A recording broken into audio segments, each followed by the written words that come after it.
every day, late at night, not okay.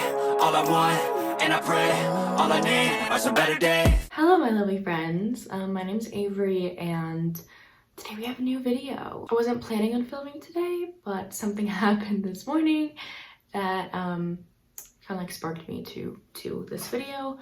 So I have an impromptu doctor's appointment today, so I thought I'd take you kind of through my day. And I'm also wanting to make this video to have record of what happened in said appointment, because I forget everything, especially because my brain fog is really bad.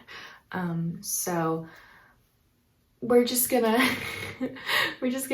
try as hard as possible after this appointment to like tell y'all what happened so I can remember it later on down the line. So I think it's kind of gonna be a day in my life, but also just like doctor's appointment update.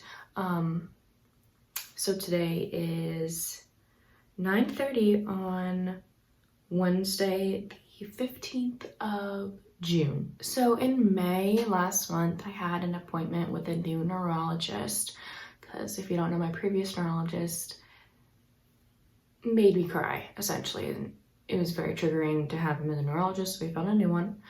And it was very refreshing to go to that appointment because we didn't even stay there for more than 30 minutes because he was like, okay, stop with our story, our whole tale of what's happened to me.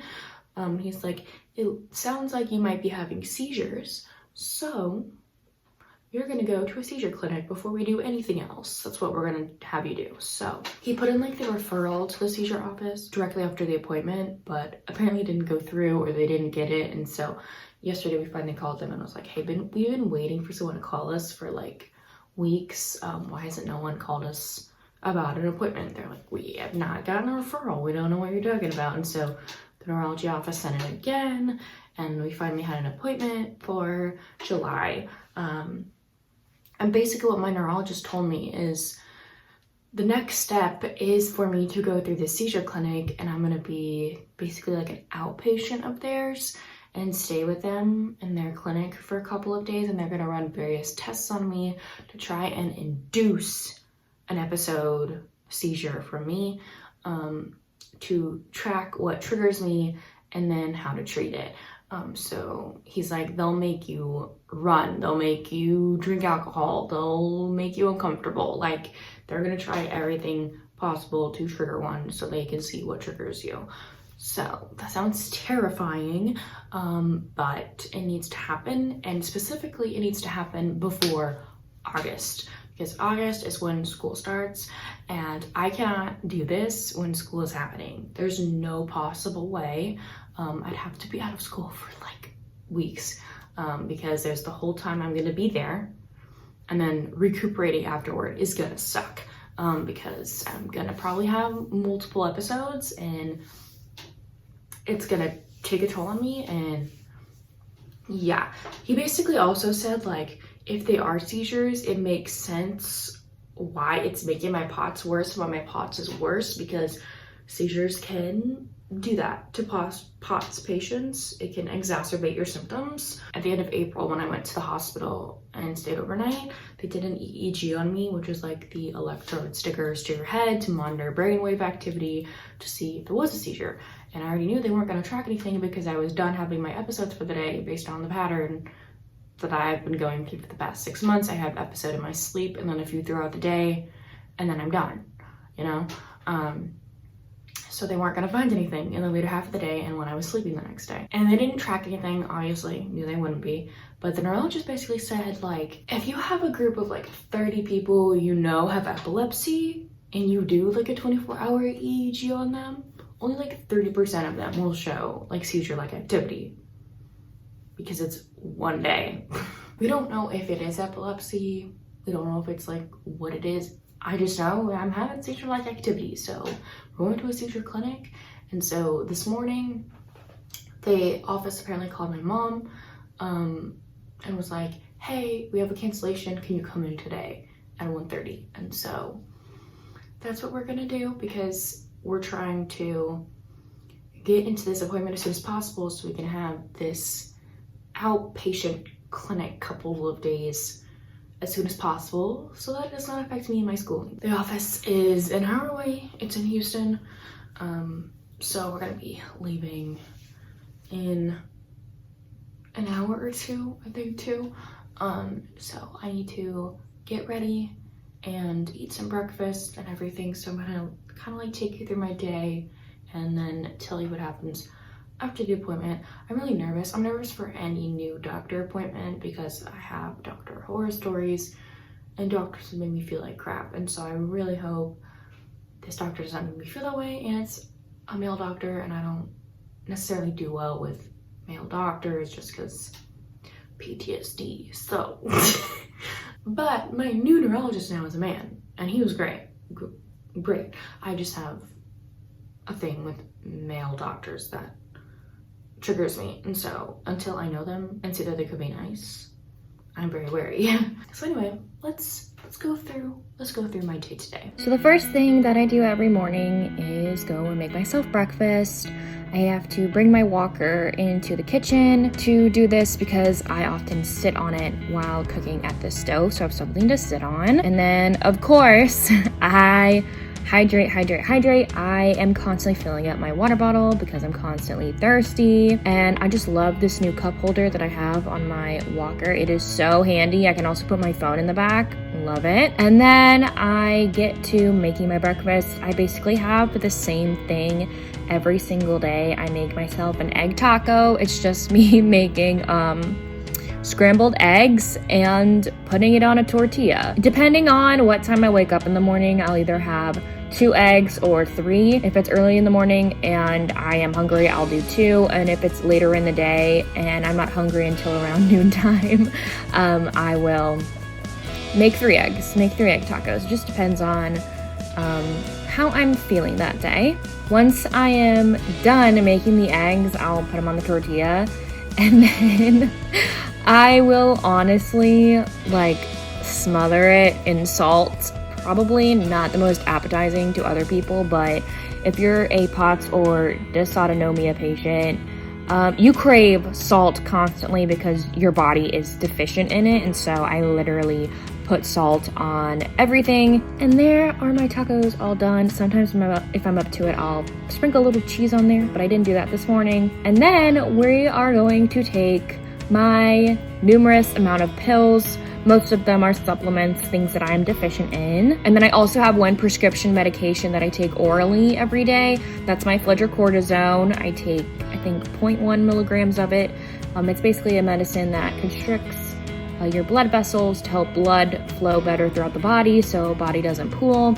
But I'm just taking that medication, my magnesium supplement to help with headaches, my vitamin D and vitamin B that I am deficient in. And then I have the makeup process. I basically just put a little bit of makeup on when I go out in public and I don't feel like putting on a full face. So that just includes putting on some concealer underneath those baggy eyes. And then I will sometimes put a little bit of foundation. And then I also make sure to fill in my eyebrows because I just like the way they look when they're filled in. And then I will also put on a coat of mascara. And that's about all that I put on. That's like a light day of makeup for me. I don't put on a full face normally. I mainly just put on a full face for my BookTube videos because it's fun. But here I am all dressed. I got dressed for the day. I have a white shirt on with a long skirt, which is kind of like my go-to is a t-shirt with a long skirt nowadays to go out in public at least. And then I wasn't feeling too great. I have like my worst heart rate spikes in the morning when I'm getting ready because I'm standing up, sitting down, moving my arms around, walking around, getting dressed, and I'm just sitting on this stool that I permanently have in the bathroom and watching some BookTube on my iPad while I try to feel better for a couple of minutes. My heart rate will spike depending on what day it is. It'll go up to like the 130s or even the 160s just because I'm getting dressed and ready for the day, washing my face, brushing my teeth, putting on clothes. So I do have to go through that. The mornings are definitely hard for me. And so this is just kind of me recuperating and catching my breath. And then we had some time to spare before I left with my mom. So this is just me planning out some Instagram content. I was posting my Instagram photo for the day. I try and post every single day on Instagram. And then it was finally time to go. We got my walker and my backpack and walked over to the car. And also while we were in the car, we got some editing and uploading done because the Wi-Fi at my parents' house stinks. So I always have to bring my computer everywhere so I can get any Wi-Fi that I can to upload. So that's me uploading a YouTube video. And then we finally got to the doctor's office. This is us waiting in the room. We were in that office for about 2 hours, which is one of the longest times I've been in a new doctor's office before, but it actually wasn't that bad. It's one of my most enjoyable new doctor experiences. The doctor did not make me feel crazy. And I'll talk about at the end of the video what she thinks is going on with me and our next steps that we're going to be taking. And then after 2 hours of being in the doctor's office, we were pretty hungry, my mom and I, and so we went and got some pho, I think that's how you say it, I'm not sure, and stopped by my grandma's house. Hi everyone. It is way later. I look a mess, because I kind of feel like a mess. It's actually about to be 11 o'clock at night. I feel like the last clip that I filmed was like at 4, eating some noodles. Like many people with chronic illnesses, you kind of hit a wall at one point and you don't want to do anything else. So I was at my grandma's house. We were with her for a little bit and then we drove home. It took us an hour and 30 minutes to drive all the way home and I fell asleep in the car. So that whole experience kind of like drained me. Also, I'm gonna get ready for bed while I chat with you. So I'm kind of doing like my end of the night routine, sort of. So I'm just gonna be taking off my makeup and washing my face.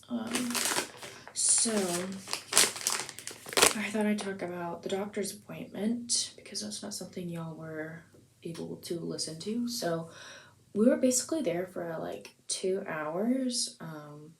First we saw the nurse and then we saw the doctor's med student, and she talked to us for a little bit to get the rundown of everything, told my whole sob story, and then the doctor finally came in after about an hour, and then we chatted with her, told her what was going on, did an assessment on me, and told her everything, and she's not necessarily sure if it's a seizure. It's not really I don't know how to describe it. Like, she could just tell, like, she's just not 100% certain that they are seizures. Like, she's like pretty certain they're not, which is a plus because I don't want to be having seizures. But like one of the things that categorizes having a seizure is she asked the questions of, have you ever like urinated yourself, released bowel movements, or bit your tongue when these episodes have happened, which I have not. I've only ever clenched up my whole body and I've curled it on itself apparently, and like my body lifted. She said that's very indicative of a, what's the name for it? I have it on my phone. Convulsive syncope. That's what it is. It's basically like syncope, fainting, but convulsing. So it looks like a seizure, but it's not categorized as a seizure. The only issue is like some of the things I'm like telling her that happen to me when I have a episode and when I wake up from one also isn't indicative of that. And also the whole instance of me having these when I'm laying down and when I'm in my sleep are very strange to her. Because she was saying like it could be just dysautonomia. We don't know. It could be many things. We don't know. This was just like a meeting first time with a new doctor who I liked. It's actually a woman. I didn't expect her to be a woman, which made me feel even more comfortable. We basically talked about, well, what's the next step? Okay, so the next step is kind of doing I think I talked about it earlier about me being in this like not study, but like this monitoring thing where I'm going to be monitored for 72 hours for 3 days, three days. And they're going to basically do an EEG, which is the electrodes on your head. Gonna have a camera on you the whole time. And basically try to trigger an episode to see what happens on the Brave Wave monitor, the cameras, everything to capture it to see what happens. So even if it's not categorized as a seizure, it'd still be good to see what happens to my brain and my body and everything whenever I do have an episode. It depends on my insurance. Either I'm going to be in the hospital for 72. Man, this waterproof mascara will not come off my eyes. Either I'll be in the hospital for 72 hours doing this, or it will be an at-home one. If it's an at-home one, we have to administer the triggering things ourselves. And there won't be a heart monitor, but I can go to my electrophysiologist and order a heart rate monitor there. Hi guys, I just want to pop in really fast to mention something before you get back to this clip. Since I have filmed and edited part of this, the doctor's office has called and I have an appointment scheduled for my 72-hour EEG. So that's going to be on the 5th of July to that following Friday. So it's going to be I'm going to go to the doctor's office on Tuesday the 5th. And they're gonna put it all on my head, give me all the equipment that I need. We're gonna be doing it at home. And then on Friday, I will go back to the doctor's office and they're gonna take it all off and I will return the equipment. And then we're hopefully going to be contacting my cardiologist to get a heart monitor on me at the same exact time. And so my heart rate can be tracked throughout all of this. And so yeah, that's already scheduled and ready to go. And I'm very nervous because we're going to try and trigger episodes through this time that I have the EEG on my head. And I'm very nervous just because going through my episodes stuff is obviously not a fun experience. Like I already know, like I'm probably not gonna be eating for all those days if I end up having an episode because my nausea will be really bad. It literally takes a huge mental toll on me. I've said this in one of my previous videos. It feels like every time I have an episode of blackout, it feels like a part of my heart has chipped off my body and I can't get it back because it is so painful and draining and like emotionally exhausting to go through this stuff. And so if you could just send me good vibes, you know, from the 5th to what is it, the 8th, I'd really appreciate it. And I'm going to be hopefully vlogging that whole experience. I'm going to be on camera the entire time. I don't know if I get that footage or not. Hopefully I do. But we're going to try and trigger one. We're going to try like the first night that I have it on to sleep with no fans on in my room, wearing both bottom and top pajamas, sleeping, cuddling with the dog under the blanket, just getting me overheated. If that doesn't work the first night, we're going to bring it up a notch and put a heater in my room and possibly put a heating pad on me because I have had episodes before where the night of I accidentally fell asleep with the heating pad on. And one other night when it was freezing, I had the heater blowing in my face. I'm scared. I am, but this needs to happen to figure out what is going on. I'm hopefully gonna have one of my parents here the entire time. So just send good vibes and prayers and that's all I'm gonna ask. So you can watch the rest of the video now. I'd be scared of this, starting the triggers myself, because we think it might be heat. And so if we end up having to do it at home based on we have to wait for our insurance to tell us which one we can do. We're gonna see what happens. And then if nothing comes of it, if it's not epilepsy, if it's not seizures, then my mom was like, well, who do we go to from there? Like, is it just dysautonomia? What could it be? And so she's going to contact the dysautonomia children's doctor, a part of the hospital she works at, because we're trying to find an adult doctor that like deals with adults. I'm 23, I'm an adult, I cannot be in pediatrics, that deals with dysautonomia. It's been very hard to find a doctor who deals with this that's not across the country. And so she's going to be emailing that doctor to figure out who he sends his patients to once they get older. So we're just gonna see what happens. I just want everything figured out. Not figured out because we don't think we could figure everything out, but I want to be on a treatment plan before school starts, honestly, because I'm nervous to like go to school with all of this over my head. And like I would be an hour away from my parents, and yeah, give me a second, I'm gonna wash my face. So I honestly even don't remember anything else that happened during the appointment. I was really stressed and really nervous during the whole thing, and very nervous beforehand. I was really nauseous in the car on the way there.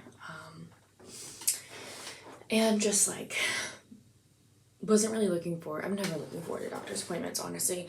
When you've been through what I've been through and what other chronically ill people have been through, like, doctor's appointments are not a fun thing. I felt doctor's appointments are fun things for anybody. Another thing was I was really nervous. I don't know why. Like, I'm about to talk about weight personally, so if you don't feel comfortable listening to somebody talking about weight and weight loss and weight gain and everything, you can skip to this time. So I was honestly really nervous too, because if you don't know, I've lost 35 pounds since January because of everything that's been going on. Also, I forgot to mention, I'm putting on a cream. I have, because I have really deep set eyes, I have folds all around my eyes, and I get, according to my dermatologist, like a yeast infection around my eye. I'd lost 30 pounds, and I had gone through so much crap. Like, I have gone through so much crap since January. And I think it would be another punch in the gut if I had already gained all that weight back, because I have not had an episode in about a month. Because honestly, I think because I've been sleeping in a very cool environment, and I think that's what the trigger is. I think it's heat, like I'm pretty sure. Also, I'm gonna brush my teeth in between putting on the different creams so this one dries before I put on the next one. So I'm gonna be brushing my teeth and my retainer. Man, I keep getting off topic. I didn't really want to gain that weight back. I hadn't had an episode in about a month, and I don't know why I thought in my brain I would be a failure if I gained that weight back, because I hadn't had any vomiting, any lack of appetite in a month. And I'm like, oh, this hasn't happened in a month. Maybe I gained all of it back. Which I didn't really want to happen, because like, this was not the way that I wanted to lose weight, but I've gone through so much crap where I was like, it made me feel even worse about myself if I did gain it back, even though there's nothing wrong with how much I weighed. It's just like, it's a mental thing for me. I was like, I didn't want to gain all this weight back, and I thought of it as like another little punishment. I was like, if I gain this weight back, I'm gonna feel even more horrible about myself, which I shouldn't. That's a bad mindset to have. There was nothing wrong with the weight that I weighed earlier or before. I personally didn't like the way that I looked. I didn't feel confident in myself, and so I was like, if I realized, like, at this appointment when I weigh myself, if I realized I've gained weight, I'm gonna feel so crappy about myself. And I know that's not a good mindset to have. That's what I felt, and it kind of put me in a bad mood too. There's other things I was not looking forward to. Any doctor's appointments. Was in like a sad, glum mood. Gonna brush my teeth. I also just washed and put in my retainer, so if I sound weird now, that's what that is. Last time I was weighed at the end of April. I don't remember the exact number that it was, but it was in the low 150s. And I've not been that weight since I was like a sophomore in high school, honestly. I have not been in the 150s in a very long time. I just was like, okay, I gotta be gracious to myself if I have gained weight, but like, I gotta remember it's okay, even though it was making me really sad before. And I know you can decline like having your weight checked, but I personally wanted to know for peace of mind, to see what has been going on and everything. And I realized I didn't really change my weight. I don't remember how much I weighed my last episode that I had at the end of April, but it must have been way less than that, because I didn't eat for like 4 days almost, because my nausea was so bad. And so that's how I've been losing the weight. It's not a healthy decision. I don't choose not to eat because I don't want to eat. I choose not to eat because I hate vomiting so much. And so I know when I'm around my episodes, if I have an episode and a day later, like, or 3 days later, like, I barely eat anything besides maybe some saltine crackers and some broth or maybe a little bit of noodles, because I know I will vomit up anything else. And so I think since everything has happened, I haven't been eating all that much. My appetite has changed in the past couple months, and I think my stomach has shrunken. I was very shocked that I did not gain any weight.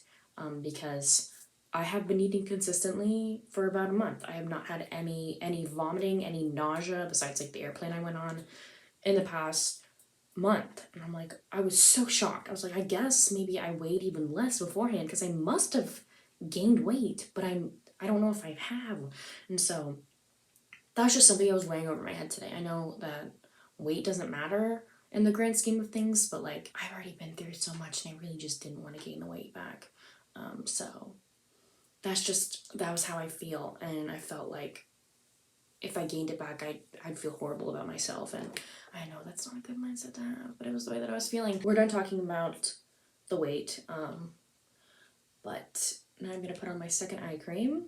Yes, I am 23 and I already put 2 eye creams on my eyes. I feel like putting on eye cream is what like older generations do, like for wrinkles and stuff, but that is not the reasoning for mine. Got out of the doctor's appointment. I was feeling like okay. I was feeling really drained, really tired. I was telling my mom when we got in the car, I was like, I am exhausted. Like all I did was sit there for 3 hours and I feel like I ran a mile. Like that's the way my body feels. And so I took a nap in the car. I was able to upload some stuff while I was on a hotspot in the car. So that was a plus. And then we got home and I made myself a quesadilla and drank some water. And read some of the fan fiction that I've been reading. I've been reading this one called Finding Himself. I don't remember the author's name. It's like a Cedric Diggory and Hermione fanfic. So I know this isn't a book channel, so I'm not going to go into that, but I did read that. That was part of my day today.